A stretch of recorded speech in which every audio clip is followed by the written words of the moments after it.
Duration of the examination, जैसे AMC one कितने duration का होता है एंड एएमसी टू कितने ड्यूरेशन का होता है? तो ये बेसिकली है अराउंड इसमें आ, ये बेसिकली 4-5 दिन तक एग्जाम होता है। आप किसी भी दिन बुक कर सकते हो उसके लिए, जिस दिन आपको फिजिबल हो, हर मंथली। और इसमें करीब ये 3 घंटे का टाइम होता है, अराउंड 150 करीब इसमें क्वेश्चंस होते हैं, और ये इजी एग्जाम है। और पार्ट 2 में तो बेसिकली वो क्लिनिकल केस मिलते हैं, ठीक है।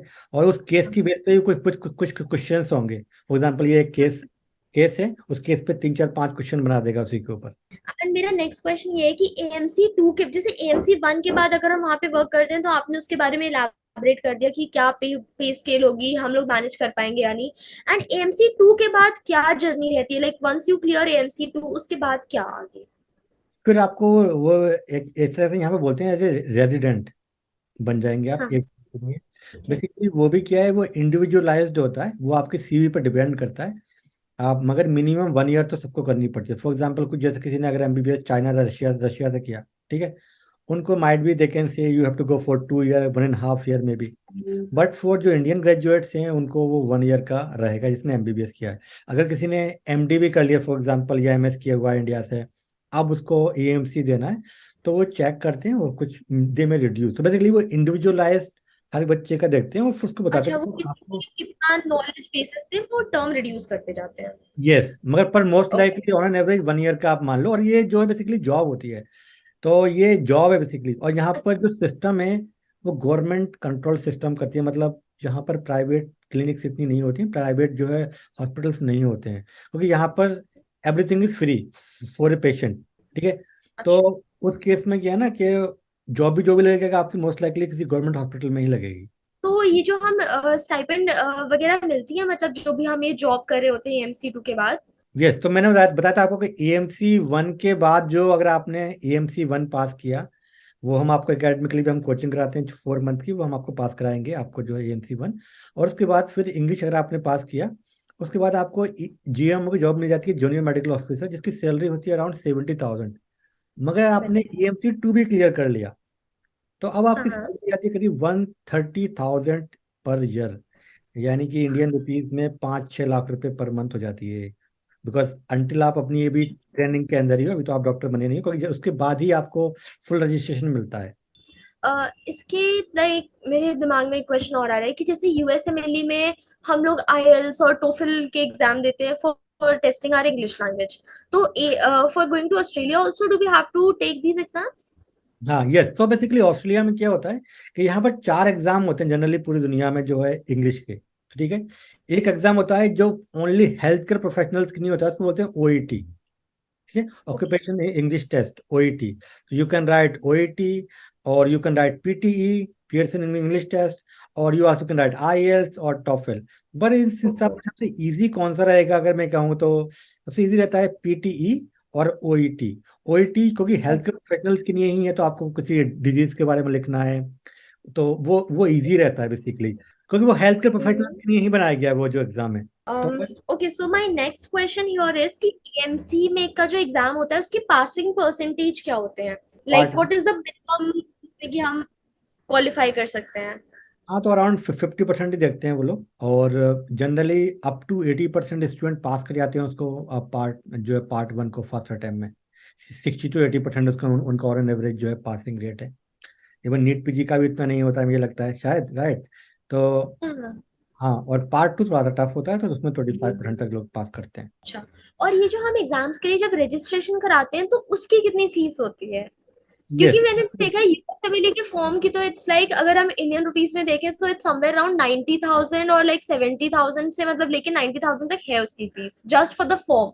सो मेरे ख्याल से लाइक बहुत बच्चे मना ही कर देते हैं कि यार फॉर्म ही इतना महंगा है, आगे कितना एक्सपेंस होगा। पर सो मैं पर मैं एएमसी कहूँगा का कि क्या? अगर you must try whether it is USMLE और प्लेब और एएमसी, ठीक है। और ये जो पैसे आप खर्च कर रहे हो ना, ये 5 लाख रुपए खर्च होंगे basically, 3-4-5 lakh is nothing basically. Because यहाँ पर अगर आप एक बार आ जाते हो तो आप तो मतलब करोड़ में आप यस, आराम करोगे, we right. get all the return, मगर it's as a kind of like। Student मगर एज ए स्टूडेंट डेफिनेटली वो इतना इजी नहीं है। तो हाँ हम लोग तो बेसिकली हमारे पास एकेडमिकली पे क्या करते हैं हम लोग, हम आपका हाँ। 12 मंथ का ईएमआई करा देते हैं, नो इंटरेस्ट रेट पे। ठीक है, तो आप अगर आपको ज्वाइन करना है तो ठीक है। पर इन जनरली जो आपको फीस देनी होती है, मैंने तो बताया था आपको, जो फर्स्ट स्टेप हम्म। होगा उसमें आप लोग करीब जो है 50,000 के आसपास आप पे करेंगे। फिर एग्जाम की फीस होती है करीब 1 सवा लाख रुपए होती है। और ये पार्ट 1 की, एंड पार्ट 2 की करीब होती है 4,000, यानी 2 लाख करीब।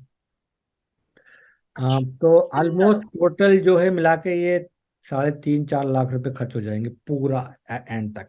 ओके, सो और बेसिकली हमें जो मास्टर्स डिग्री होती है वो कब तक मिलती है आफ्टर एएमसी, मतलब आफ्टर हमने एग्जाम आपको क्लियर अगर कर। क्लिनिकल में जाना है फॉर एग्जांपल, राइट, तो जैसे ही आपने एएमसी पार्ट 2 पास किया और आपने रेजिडेंसी में गए, जैसे जैसे हाँ। इंडिया में आप लोग क्या करते हैं, जैसे जिसने कोई आप सीआरआई है, इंटर्नशिप कर रहा है एमबीबीएस की, उसके बाद लोग फिर अपने प्रिपरेशन चालू कर देते हैं नीट पीजी के लिए, है ना। हाँ।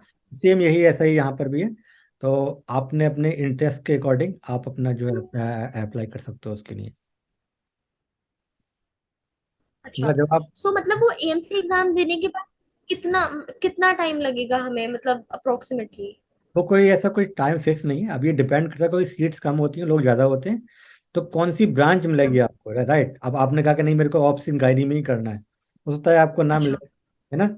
तो वो ऐसा रहेगा, मगर आप एलिजिबल हो, वैसे ही आपने पार्ट 2 क्लियर किया और 1 साल की जो इंटर्नशिप होगी आपकी, जो रेजिडेंसी मैंने बताई थी आपको, उसके बाद आप एलिजिबल है एप्लीकेशन के लिए।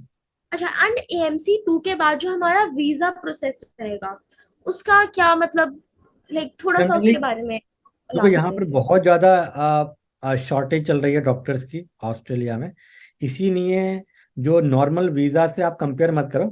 मैं आपको एग्जांपल हाँ। बताऊंगा, किसी ने अगर इंजीनियरिंग किया है आईआईटी से, तो इंडिया में बहुत वैल्यू होती है, राइट। उनको वीज़ा शायद 1 1.5 साल में मिलेगा, क्योंकि उनकी ऑक्यूपेशन की इतनी डिमांड नहीं है। मगर अगर यही आपने अगर किसी मेडिसिन कर लिया, किसी ने कोई नर्स है या फार्मासिस्ट है या डेंटिस्ट है, उसको ये वीज़ा मिल जाएगा 1 वीक 2 वीक में, क्योंकि इनको हाई डिमांड है, तो लोग चाहिए वो वाले, है ना। तो जैसे ही आपने ये EMC2 क्लियर कर लिया, उसके बाद आपको हाँ। जॉब मिल जाएगी यहाँ पर, और वो कंपनी आपको स्पॉन्सर कर देगी आपका वर्क वीज़ा, और आप पीआर भी अप्लाई कर सकते हो अगर आपको पीआर अप्लाई करना है तो। ओके, तो बेसिकली अगर हमने जैसे फॉर एग्जांपल मैंने अपना एमबीबीएस कंप्लीट करके आफ्टर डूइंग द इंटर्नशिप यहाँ पे आई गॉट द डिग्री, उसके बाद आई टुक द एएमसी 1, तो बेसिकली उस like once I clear AMC 1 उसके बाद से finally to get a post graduate degree in Australia और to you know to be called a doctor in Australia, how much duration is that, मतलब दो इन साल total? 1.5 से 2 साल तो लग ही जाएंगे, क्योंकि 1 साल की तो रेजिडेंसी ही होती है, राइट। और आपको जो है पार्ट 1 पास करना है, EMC पार्ट 1 पास करेंगे आप, आपको इंग्लिश पास करनी है, फिर आपको EMC2 पास करना है, फिर 1 साल की रेजिडेंसी होगी। तो ऑन एन एवरेज जो है ये 1.5 to 2 ईयर लग जाएंगे आप minimum. And one thing more, can you just list down some of the good, like, or the top-notch universities in Australia, like where we can, dream of going to Australia? Okay, so Yes. myself basically from University of Sydney, so I completed my PhD from there, and this is the first university they established in Australia. It was a Sydney Medical School. So it was, I Sure. think, 1849 or so, around that is the oldest university. And this is the worldwide university ranking 40. But in medical college, they have around 14, 15 ranked in the world. So if you want to see, like, there is a university name called Group of 8 universities. Okay, GO8, if you put on Google, they are the top 8 universities in Mhm. Australia. Okay, बाकी university तो बहुत सारी है यहाँ पर ये top universities हैं, ये जो है ये सारी गवर्नमेंट यूनिवर्सिटीज हैं। तो आपको अगर जाना है तो यहाँ मस्ट ट्राई करें आप लोग। Okay, so I know like this process gets very hectic. ये अभी बातों में तो it's like sounding very easy कि एक के बाद एक होता चला जाएगा, but in actually बहुत सारी problems आती हैं financially and document verification and paperwork इतना सारा होता है कि बहुत ज्यादा problem आती है. So बहुत सारे students and मेरे colleagues भी ये देखते हैं, like they are searching of some coaching institute or an organization which will help us in dealing with this process. So can Yes, you just suggest something about that? yes. So no need to worry. Academically is here. So we basically provide all the assistance for healthcare professionals. You just need to provide us your documents, only scan copy. Rest of the things we will complete your documentation process, Okay. and we provide 4 month coaching. This is live sessions every day in Mm-hmm. the evening. and we provide study material. We have our mock test, lot of things. So it's very easy. We make very easier for you. And whenever you are confident, because we take your Hmm. mock test, right? So if your mock test is performing well, then we will say just please go and for the exam.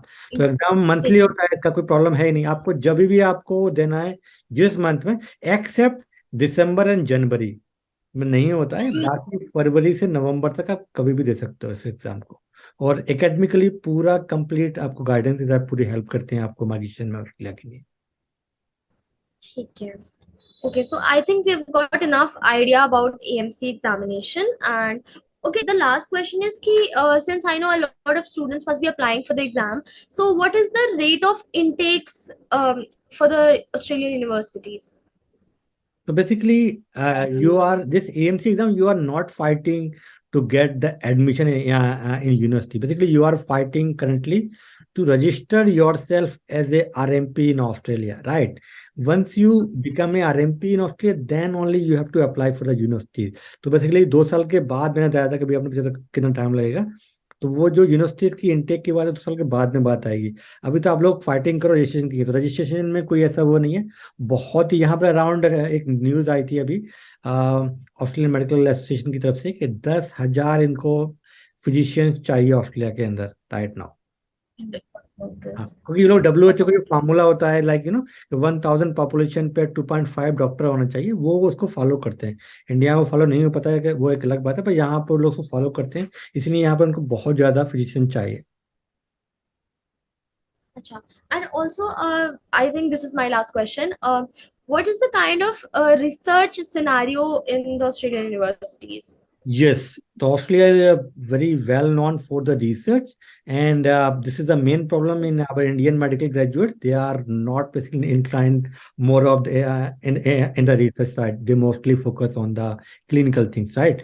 But if you are planning to go abroad, whether it is Australia, US, or UK, so you must do at least a small research project or something, and try to publish that, so that will help you to get admission done. And also, I can give you one very good suggestion for you if you are planning to come to Australia.